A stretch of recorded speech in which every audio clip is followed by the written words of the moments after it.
पति पत्नी का सच्चा प्यार। एक आदमी ने एक बहुत ही खूबसूरत लड़की से शादी की।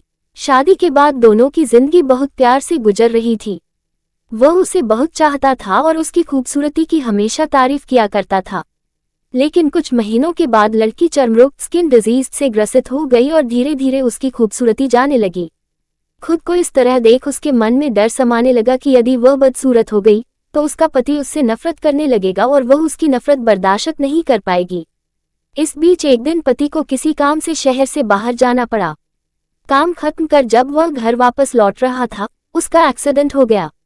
एक्सीडेंट में उसने अपनी दोनों आंखें खो दी, लेकिन इसके बावजूद भी उन दोनों की जिंदगी सामान्य तरीके से आगे बढ़ती रही। समय गुजरता रहा और अपने चर्मरोग के कारण लड़की ने अपनी खूबसूरती पूरी तरह गंवा दी।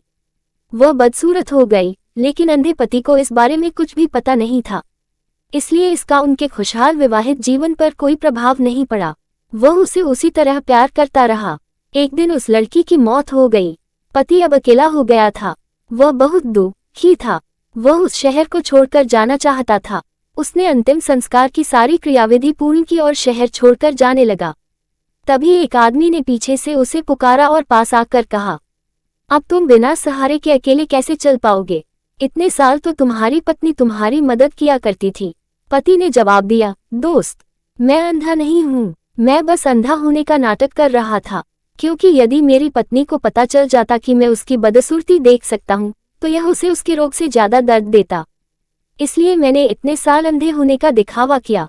वह बहुत अच्छी पत्नी थी, मैं बस उसे खुश रखना चाहता था। सीख, खुश रहने के लिए हमें भी एक दूसरे की कमियों के प्रति आंखें बंद कर लेनी चाहिए और उन कमियों को नजरअंदाज कर देना चाहिए।